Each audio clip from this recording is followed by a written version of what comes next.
I'm at the end of a family reunion event. And last night we had like the major dinner thing. And I emceed the dinner thing. And it was so interesting. I had so much fun. My family members are nice people. They would do almost anything for you if they could do it.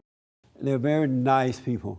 When you say that, yeah, most family members are nice. If you want something to eat, they'll feed you. If you want to sit around and play and talk and just have fun, they can do that. But what I noticed is that two things, there are so many things I noticed. But two things I noticed is that there is no depth in my family. Within none of them. In that they never have real talk. You know, it's all shallow talk, play, really about nothing, just this pretense. And then if you bring up one thing, it's like, it's so painful, they're like, no, don't start that, or something like that. And secondly, I noticed that all the men have the same mentality as the women have. There's no difference in the way that they think. And I find that to be amazing. And there is a third one. I noticed that the men who are married, and some of them are married, which is really nice, but they're all like little boys. They're like, the wives are like controlling them, and they're following around like little kids, like little boys. And it's so apparent when you look at it, it's just absolutely apparent. And I don't remember things being that way while growing up. I just don't remember. I'm sure it was there somewhat, but I don't remember men acting like little boys with their women. I'm sure it was there somewhat because nothing new under the sun, but it wasn't as apparent as it is to me today. And maybe because I'm a little more aware than I've normally been. And I feel for the wives too, because I can see that the wives are suffering because they're not getting any life from their husbands. They're not getting any energy, good energy from their husbands. And wives need good energy from their husband, as the husband needed from Christ, as Christ needed from God. It's just the order of things. And when that order changes, it's just the wife doesn't get any energy, the children are not getting it, and the man is not getting it, and it's just nothing but darkness all the way. It's so unfortunate, but that's the way it is. It can change. It doesn't have to be that way. And sometimes I don't want to believe what I see. I don't want to believe it. You know, I just want to believe that I'm wrong. But then I don't want to believe that I'm wrong because I don't want to go back into blindness, into darkness. So I am right in what is being revealed, but it's sad. It's just so sad.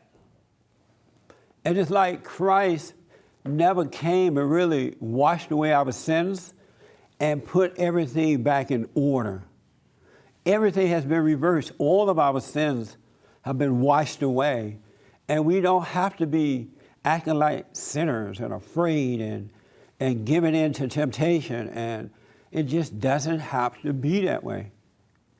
And I have to tell you, there's nothing worse than a weak man. I don't think there's anything else on earth that is worse than a weak man. It's just worse. It's just bad. It's just pathetic. It's just, I don't blame the women. I beat them up too. And then pass laws so they can't beat me back. So, anybody have any questions? My father was, as you described, and I'm probably older than you are. So you're saying it like you think it's something that's just evolved, but my dad was just like that. In fact, I remember that he used to call my mother Mama. Instead of his wife or her first name, he called her Mama, and she treated him like a baby. I remember when I was old enough to read that I saw my dad's high school yearbook. And in the high school yearbook, he was voted most likely to succeed by his high school class. And yet, I thought that was in complete opposite of the way he behaved. Yeah. And it was like, how did he ever have this persona in high school that he was going to be so successful? And then in our household, he was so weak and wouldn't stand up for anything, and wouldn't stand up to my mother for anything. And Yeah. she ran everything, and it had to be to her specification, always. How old were you when you realized your father was weak? When you first, do you remember how old you were? I'd say probably around 11. Wow. And was it disappointing to see that? Oh, yeah, Yeah. very. It would have to be disappointing. Right. Because it would have to be like, because to the children, the father is like the Christ, strength and love, and you feel comfortable with him, you're supposed to. He's everything. So if you're an 11-year-old daughter looking at your father being weak, that would have to be a spiritual trauma. We actually evolved to more like a sibling relationship. And unfortunately, I remember things like he would forget my mother's birthday, and I would help him go pick out a present for her and give it to her and remind him that her birthday was coming up, because all hell would break loose if he forgot her birthday. Wow. So I was trying to smooth everything over and help him. And I did a lot of stuff to help him, like as if he were my big brother, not as if he were my dad. Wow. I see that a lot. And that, now that I'm understanding more and more how important that is sad. It really is a spiritual trauma, because we are a spirit, and that kind of action from a father, those kind of actions from a father, cause a trauma in you, and it causes you to fall away from God, fall away from Him, and just really see the world in a different way and see men in a different way. And the problem is you end up resenting that, even without realizing you're resenting it, and you become attracted to those kind of men. And then when you get with them, they cause you to become their mother.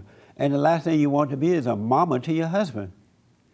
I think I went the other way. I think what I said was, I'm not going to marry a man like that. So I married somebody who was very stubborn. And, I couldn't control him at all. I couldn't get what I wanted from him at all. We went way the other way. Was he stubborn in a right way or a wrong way? Well, Because a real man is not stubborn. He sees what's right, he does it. And it doesn't mean that he doesn't do some things sometimes, and just, be a good man. well, I'd have to say it was about 50-50. Oh, okay. Some things were the right things and some things were the wrong things. But if he wanted it that way, that's the way it was going to be. And how did you feel about that? I was very angry about it, very Right. frustrated. And why?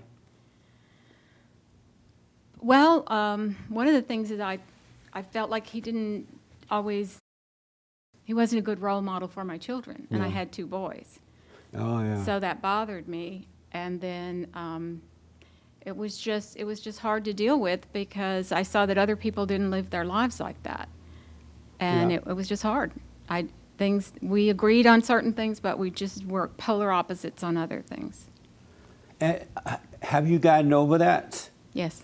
Did you ever talk to your father or mother or both about what you had seen going on with them? Yes. And how did they handle that? Well, depends on what point in time we're talking about, because my mother did end up divorcing my father after I left home. Wow. And it was really about her frustration with him and how he wouldn't take responsibility, and et cetera. And she wanted him to, huh? She said she did. That's the problem. Women want it, but their nature will also fight it. If men do try to take that responsibility, the woman will fight against it, but she still would prefer you not to give in and still do what's right and love her in the right way and be the man, so that she can overcome that desire to defeat you in that way. Yeah. And so how were you able to overcome it? Well, I just forgave them, both of them. And I just said, I know you did the best you could with what you knew at the time, and Yeah. I'm an adult, and whatever has resulted from that, I've got to deal with it, but I don't blame you for it. That's good. How did your relationship with your first husband affect your boys? How did they turn out?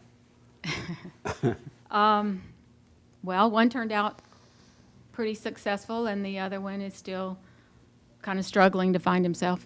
And when you say successful, do you mean like in a physical way or a spiritual way? Both. You know, I hear both. Both. Oh, yeah. good. Yeah, my son that's doing well, financially, physically, has a wife, has children, is also spiritual, and Okay. he goes to church, and he takes his children to church, and he's a pretty balanced guy. Good. And the other one has turned away from God and doesn't go to church and doesn't have a wife and doesn't, he's just not thriving. Right. The one that's turned away is the one I like the best. Really? Yeah. Okay. And- You don't know the other one. Right. Well, even if I didn't know the one I know, I still would think that he is the best. In that, now unless the other one have really seen what was going on and repented, and now he's really on that path, then that's a different story. But a lot of times when they rebel the way the other one did, who was turned away, as you said, he's the one that's really expressing how bad the situation was growing up. And he's harboring a lot of hatred toward it, but at least he's not hiding it. He's not pretending. And so he has a chance of eventually overcoming it for real, because that suffering and the turning away will eventually cause him to truly cry out to God. As long as everybody just leave him alone and allow him to feel the pain of his suffering or being separated or turning away from God, he has a better chance of overcoming. Because some of the time the kids pretend that as well, and they'll put on this outer exterior of a real life, but inwardly is not, he or she are not free. That make sense? It makes sense. Yeah. So that's why I like that one better. He has a better chance of being helped. Interesting. Isn't that something? Mm-hmm. You hadn't thought of it that way, huh? No. Yeah. I hear commercials now, and I hear professionals telling people all the time, become all you can be. Be all that you can be. You got to do you. And a lot of people just going out there hustling and trying to be all that they can be, trying to be very successful and live in a big house and have a lot of money and be independent and be every woman and every man. And when they get that, they're still unhappy. They don't have anybody in their lives that really care about them, and they care about others. Don't have children, don't have a husband or wife, and just feel lonely and empty because they become all they can be in a physical sense. But God doesn't tell us to be all you can be and hustle to become all you can become. He tells us to seek first the kingdom of God and his right way, and all to be added, meaning that he'll bring us back to him. We would be one, we would be fulfilled, and then everything we want to be added, but it wouldn't be a big deal to us. That's how we become all we can be, is about returning to the Father, not out there trying to build and get as much or many material things as possible. And I hear that a lot now. Are you being all that you can be? You go and do your thing. And people are getting like master's degrees, PhDs, and FADs, and then they come to me for counseling. Because after they get all they can get, they're still not happy. And that's not the way God wants us to live. Just think, he made everything for us. The last thing he wants us to even spend one iota of a moment thinking about are material things. That's the least thing. Our worry should never be about what we don't have or do have. That's not the worry. The concern should be about returning to the Father. Once you get back home, the Father will take care of you. Boys and girls, men and women. That makes sense? Mm-hmm. So let me ask before I go to your husband. Oh, and speaking of that, a family member called me and said, oh, we're coming to the family reunion. And I said, yeah, that's nice. Who are coming? My husband and I, one of my sons and his girlfriend. I said, really? And his girlfriend is 18 years old, just graduated from high school. And the son is like 22, 23, I think, give or take. I said, so she's coming with him? And I asked, are they married? She's like, no, they're not married. I said, so how is she, where they're going to stay? Is she going to stay with him in his room? Oh, yeah, they're going to stay together. I said, but they're not married. Oh, that's fine, no problem. I said, aren't you a Christian? I asked the mother, aren't you a Christian? Yeah. I said, so do you think God wanted your son to bring an 18-year-old girl and stay with her in front of you guys at the hotel? Oh, yeah, God don't mind. I'm like, all right. And I saw the little girl there. She looked like a little child at 18. But the Christian parents don't care. And that saddened me, that Satan can deceive you like that you just even give up values that you know are wrong. And you pass them on to your children like that and not make a big deal of it at all. And the big deal to this particular person are the material things that her children are acquiring, not the soul, not the spirit. None of that is important. The material, she's really into how successful they're becoming in a material way. And I saw this, I'm like, this is so sad. And I'm not judging it, I understand it. When I was a wannabe Christian, I did some things that was out of order too, so I'm not judging it. It's just sad to see it being passed on to the next generation as though it's no big deal, and your parents are doing that to you. And then call themselves Christian. Isn't that like one of the worst tricks that the devil can play on you? That is so apparent you're not supposed to be doing that. And so I would at least, even if I don't know, I would make my kids think I do, so they'll have some shame about it. They would be embarrassed to sleep together and live together like that in front of the parent. Like, Daddy and Mama are coming this weekend, you got to go home. It was like when the welfare people were coming, and the man is not supposed to be in the house, and they come in and check the house out so you can get your check, maybe a little increase on your welfare check. The man had to stay away until the lady leave. And it should be some shame about that. But the Christians are not standing in a shame about it anymore. So what type of husband do you have now? I have a strong husband. Meaning he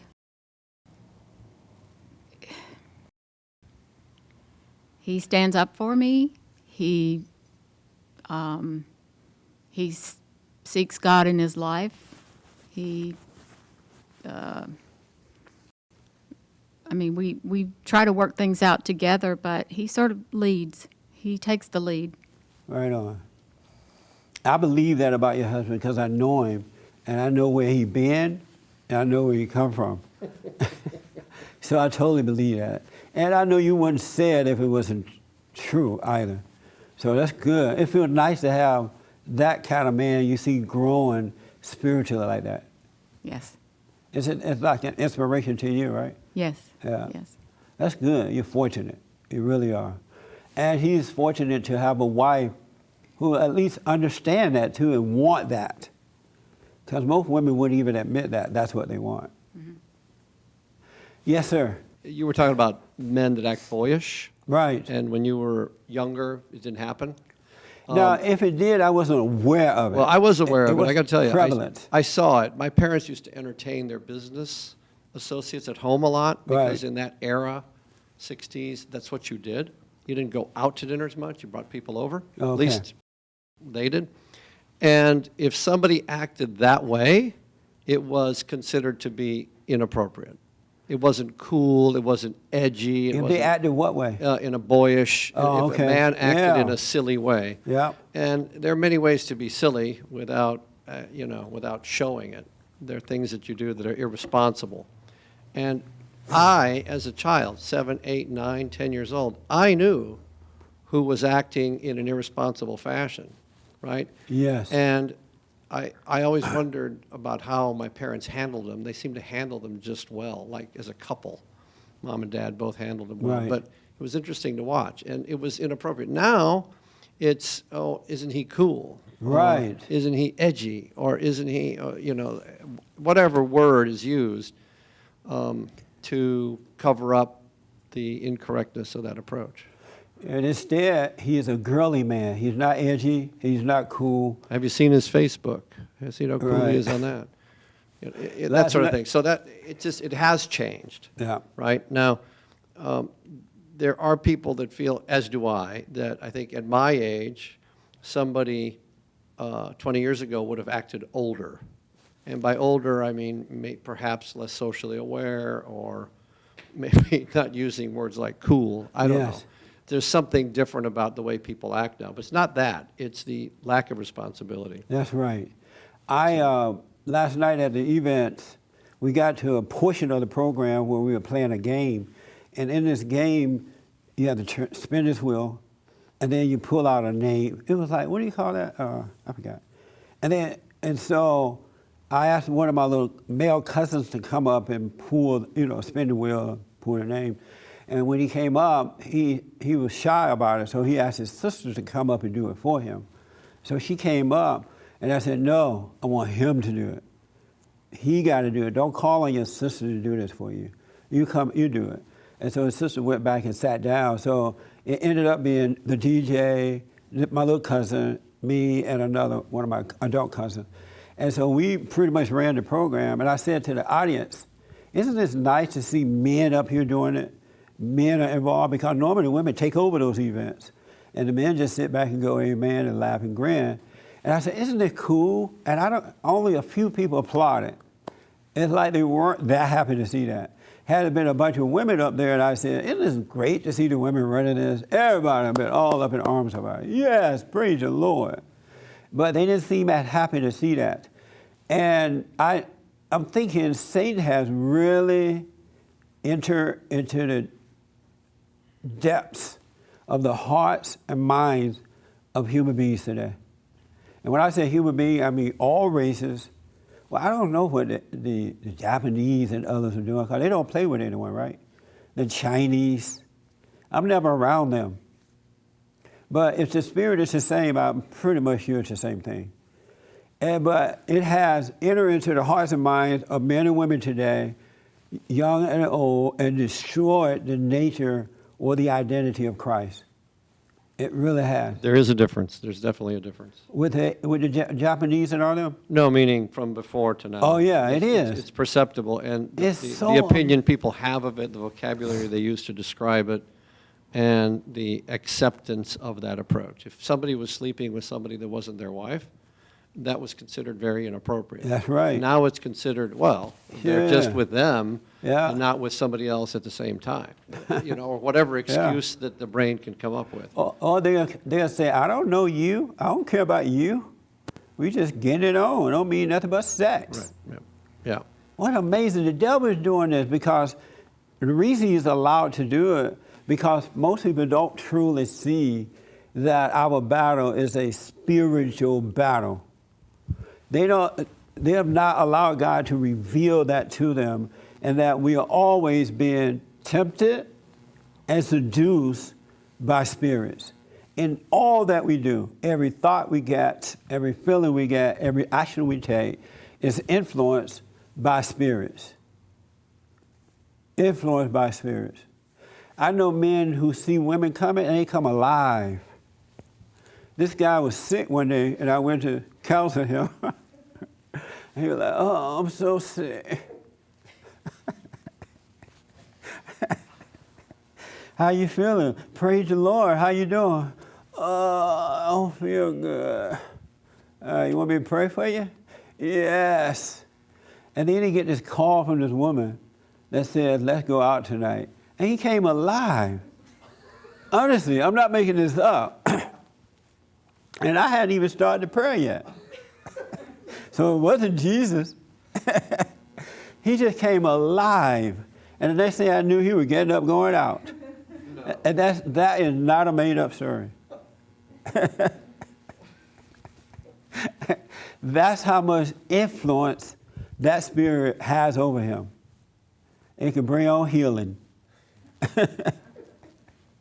Isn't that amazing, though? It's so sad. When I say sad, I'm not like feeling sad, but I understand how Jesus wept when the people couldn't see. And I don't know if many men are going to return back to their normal state of being. I just don't think it's going to happen. Right here, Rob. I just do not think, I don't see how it's going to happen. Because men are, as a result of switching natures, men are also mentally ill. Have you noticed that? They're like mentally ill. You cannot have a real dialogue with them. If you're thinking you're having a real dialogue, the response back is not what you just talked about. It has nothing to do with what we just said. And this is all spiritual, all evil. Yes. It's interesting that we had this conversation today because I have a 5-year-old daughter, and it seems like to me that all these opinions about men or father figure, they put in kids like when they start watching TV.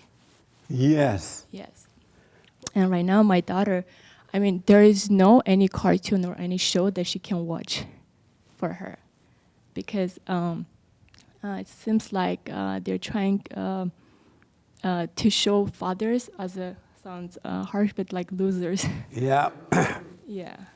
They are doing that. And they are showing fathers as losers. Yeah, and the mother is the head of the family. Yes. That's sad. And by the kids being so young. She's 5. Yeah, and and she's imagine. Yeah, But she right. has. I mean, she doesn't understand it yet because she has a different father, in a house. Right. But if he was different, I mean, as a regular, like ordinary family that you see, she would have been messed up by now. That's right. And I would be careful, and I'm glad you are, about letting her see certain movies and TV shows. Yeah. Because her spirit is learning and discovering and is open to the world, so it is picking up those things. It's funny because a lot of families or a lot of mothers even make fun of me. Oh, she hasn't watched that yet, or she's behind. I'm like, it's okay. That's She's right. not behind. God bless she you. knows, yeah. And God, He loved the fact that you're watching over your daughter like that. And it comes from my husband. It's not only Good. That's even better. Yes. Wow, but you're absolutely right. They make men look weak and pathetic, and the woman is the dog. Mm-hmm. Bow, wow, wow, wow, wow. And the men is just, that, right. And that's from the devil. That is to degrade Christ, wipe him out, don't let Christ be of any value, bring Satan to the forefront. That's what it's all about. It's not an accident. It is set up and meant to be that way, and it's evil. Because when you switch that order, nothing's going to get better. It's not going to get better. Just because they are doing it doesn't mean that things are going to get better. They're only going to get worse. Only going to get worse. Wow, you're absolutely right. I don't even like watching those movie things anymore. There's nothing for her to watch. I'm telling you. A few things. Just let her work in the garden or something. And that is the job of the parents, father and mother, to protect their children from evil. In the Bible we read, parents, do not cause your children to resent. And when you let them watch TV like that, see all that stuff that goes against parents, yeah, you are causing them to resent because you're allowing that to happen. There was a story this week where at some school, somewhere, and I forgot all that information, but they are teaching little white kids that they are racist against black kids and black people. Somewhere, yeah. I forgot where. I think it was New York. It was New York? Oh, New York. It sounds like New York or California. And the amazing thing about it is that parents are allowing that to happen. Can you imagine pretending that you love your kids and you get up every morning, get them dressed, and send them off to a school that's going to tell them as little kids that you hate black people, that you're a racist person. Kids not even thinking that way, that's not in their nature, unless they just have some evil parents. It's not in their nature. But these parents are sending their kids off to these schools and allowing that to be taught to them. If those people want to teach it, that's on them, but the parents don't have to allow their kids to be taught that. And they're doing it And I believe it because they're afraid not to do it. That's what the problem is. Because they don't have to do it. You can homeschool your kids, you can send them to another school, you can put them into a private school, or you can get a group of parents together and who all agree on what is right and teach their kids that way. There's so many ways to teach the kids. But white people are so afraid that they're allowing that to happen. You had a question you want to ask me. You changed your mind? You had it before the meeting. I said, hold it for the meeting. I noticed, like, part of me, like, always, even as a child, A little louder. part of me that any decision I made, I always had doubts with it. How do you overcome that? You know, Good question. any decision. I'm talking about from small decisions to big decisions. Always the doubt is lingering there, and it seems like every step you take, then you have regret about it. If you don't take, you have regret about it. Yeah. And no matter what, the doubt's always there. Like, what do you do about it? I love that question. Isn't that like a home run question? How do you get over this doubt? Every decision I make, I have doubt with it. The young lady way in the corner want to answer that first. I don't know. And you don't know. Okay. No. All right. You don't, right here. How do you overcome that doubt? It's a major, major issue. I had a young 14-year-old tell me the other day, he's playing football now. And he said, you know, Jesse, I noticed that learning to play football and doing all I'm doing is very, very hard. And then once I get past that hard period and enter into another hard period, my mind always telling me, you're not going to make it. This is too hard. You might well give it up and try something else. And he said, it sounds so real and logical, like he should just give it up and go do something else because the next level is just going to be too hard. And I explained to him in a minute what I said to him. Go ahead. So how does he overcome doubt? The best answer I can give him is become aware that he has it and not let it affect it or get his goat. Have you overcome doubt? No. Well, how are you going to tell him what to do? How do you know that work if you haven't overcome? How do I know that doesn't work? How That's do you not know the that question. doesn't work? Is that a right way to talk to me? Is that how you're supposed to say it? But if you're walking down the road and with God, what we speak, we're supposed to be knowing that it's true because it has been revealed to us, not just because somebody said it. You have to become a living witness. Too many people now quoting scriptures, quoting what I say, what others say, and they're ready to give this answer and don't know for sure that it's true because you really don't know if it's true or not until you become a living example of it. Otherwise, it's just intellectual knowledge that sounds true, and it is true, but you don't know that it's true. Does that make sense? I believe it does. Then why do you give out information when you haven't overcome doubt yourself? It's the only thing I have right now I can give. Oh, okay. I like that answer. Well, I appreciate it. But, and I'm glad you did that because it made me realize, it helped me to realize that you got to stop letting Satan deceive you into believing that what you hear is a knowing.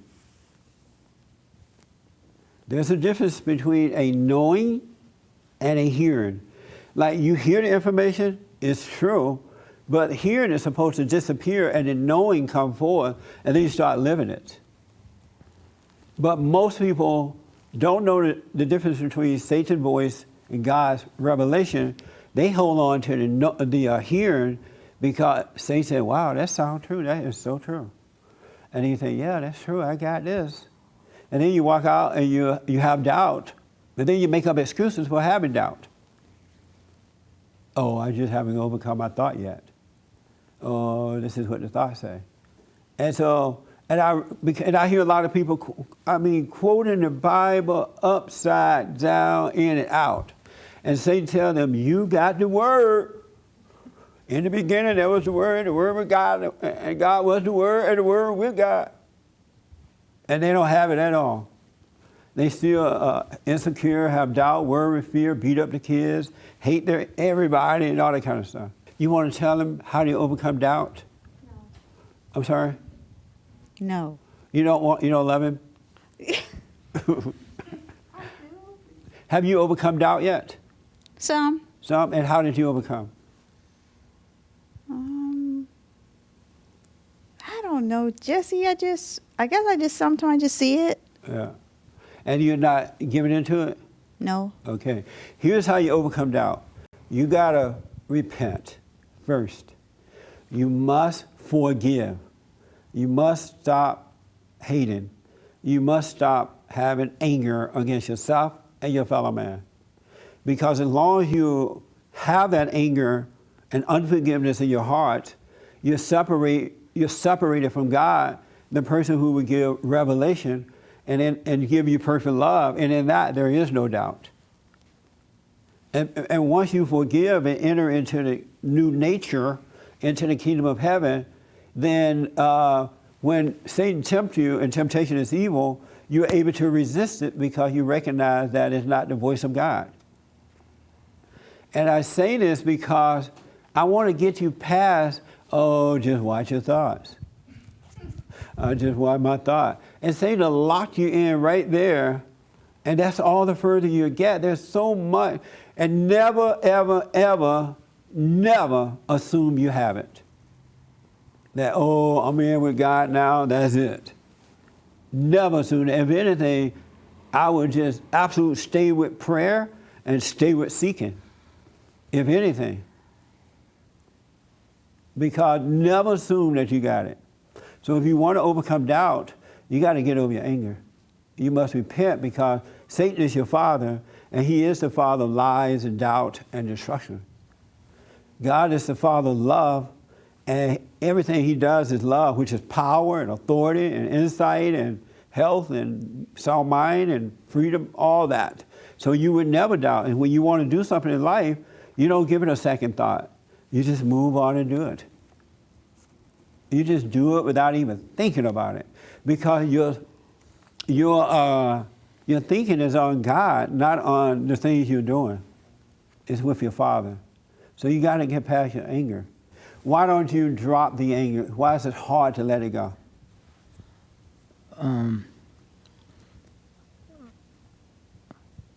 I do want to. It's there still. Right. And then sometimes I think, how can it even be me? Because I'm not for it, Right. It's that's not what I want. That's right. Or at least that's not what I remind myself that I'm supposed to forgive for my own good. But if it's there, why is it there? Or, how should I put this? Is it even me? Because I didn't, I didn't choose it.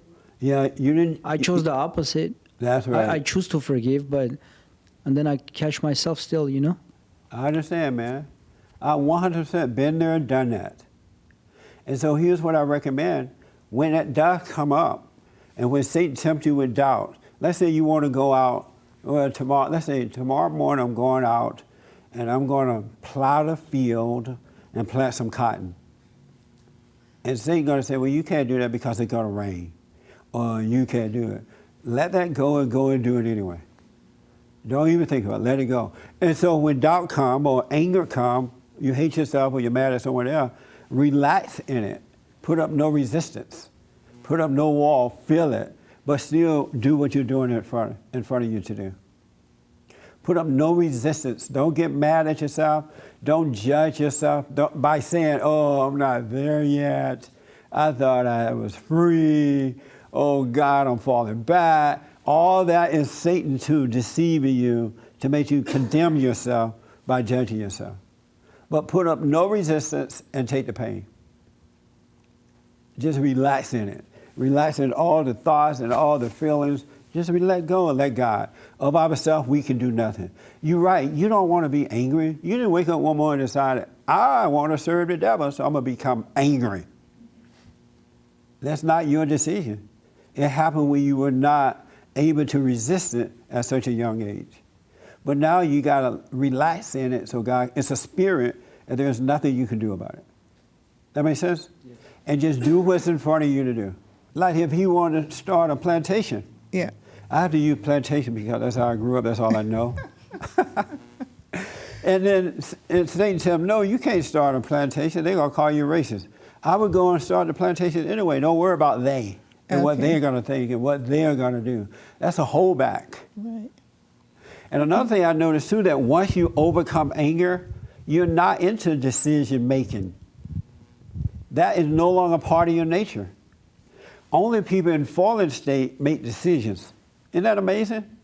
Can you imagine living without having to make a decision about anything? Doors are just opening up and things are just happening without you having to make a decision. That is a nice way to live. Children of the devil have to make decisions because Satan got you all over the place trying to make you decide what you want to do and what is right. And this is not going to work and that's going to work and blah, blah, blah. Drive you nuts. Before I come back on this side of the room, you have a question or comment? Okay. Take the mic for me. Just real quick.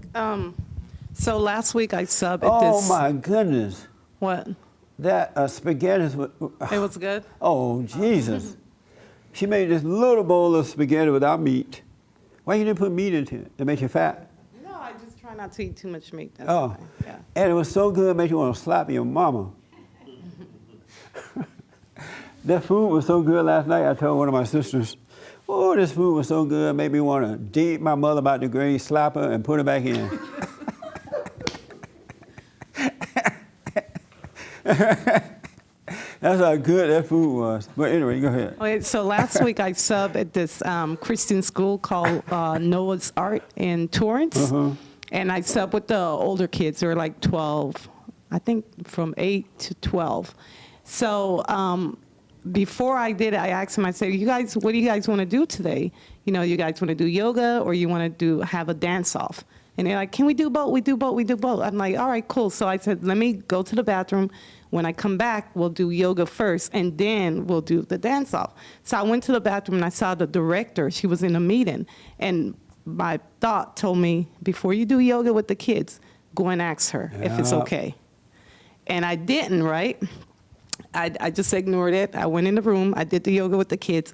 At the end of the day, she called me in the office, and she said, Marilyn, I want to know what kind of yoga you're doing with the kids, because, you know, this is a Christian school, and we know yoga has, like, a big history, blah, blah, blah, blah.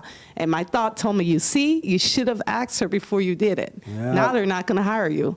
Then I explained to her, I said, no, we just did the poses. I didn't get into detail with it, blah, blah, blah, blah. She said, okay, just want to make sure. Yeah. But the whole time my That's thought was like right. telling me, you know, because at first it was like, oh, yeah, see, now you're in trouble. You should have went and asked her. Yeah.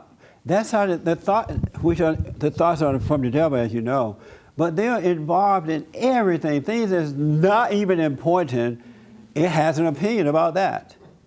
There's nothing, and it'll make you make decisions that will turn a good situation to a bad one. Because you'll become afraid, and you start worrying, like, oh my Lord, and then you start lying, and it'll create a bad decision. That's what it's set up for. And that's a perfect example of that.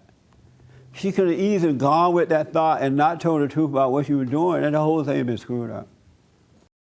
Let me take, he wanted to respond to something I said, and then I come right to you. Doubt seems to have a voice, Yes. and you can That's start. a good point. You can start recognizing it. I notice it in myself. It isn't always a voice. Sometimes it's just a feeling. Well, but there's without the something- voice, you couldn't have the feeling. Okay, So he's always talking to you first, then you feel doubt, or you feel love, or you feel happiness or sadness. But if he can't get to you with the voice, you don't feel all that stuff. right. And there is, I mean, you know, yes, 100 things you could feel afterwards. That's Keeps right. you from doing it. And you just sit down and do it. Guess what? It goes away Yeah. every time. You can So, you can decide, If I'm you got a going doubt to, on a decision, just, I mean, you're going to hear it. Yeah. You're going to hear the voice. That's why God said, my children shall know me by my voice. And his voice is a voiceless voice. Voiceless voice. And what happens when you drop your anger and God become your father, your mind is now being renewed, and all those things that you would do automatically in the past is no longer there. You find yourself not even remembering to do them because they don't exist anymore. And Satan doesn't have the authority over your mind to make you do those things over again. That's why in the Bible, I think it says something like, the things I used to do, I don't do anymore. All things are new. That is so true. All those old things will pass away. It would be as though you just started life. It would be as though they never existed. Never existed. It's a brand new life. That's why when people tell you that you could be a child of God and still sin, they are absolutely lying to you. Because if they're still sinning, they're still a child of their father, the devil. They're still doing those old things. They just lied to themselves and said they believed in God. They don't believe in him. They believe about him. They don't have that brand new nature, which is a sinless nature, so they can start living that way and old things will pass away. But you got to drop your anger. I don't have time to get to it today, but when you in your spare time, I want you to read 2 Peter 1:5. 2 Peter 1:5, and it's about every man needs to endure all things on this earth. We got to learn to endure because when Christ died because he endured all things for us, and the things that he endured, and the things that we have to endure are minor compared to what he did. So we have to carry that cross too, his cross. And then once you endure, you're having fun, you're tiptoeing through the tulip, then you will rise above it, you will grow from it, and then you will notice that Christ is with you, not only in death, but in resurrection as well. But you got to learn, men and women, you got to endure. And you got to do it with a smile on your heart, not kicking and screaming. Christ never complained about having to endure, and we can do the same. And just know your little endurance ain't nothing. It's a spiritual battle. And I want to say to the men, all men, you owe it to Christ to show your appreciation for his sacrifice so you can be sons of God by forgiving your parents for what they've done, stop being mad at them, return to the Father so you can be there for your women and children and for your community and for your country and for God's sake, you know, because he lived through you. He want to work through you. That's how it operates. And you need the men to do it. All right? And it doesn't mean that men are better. It's just the order of God. God in Christ, Christ in man, man over woman, woman over children. And the love comes from above all the way down. If you can not speak like angel, well, if you can not preach like Paul, yes, you can tell they love Jesus. You can say that he died for us all. Here am I,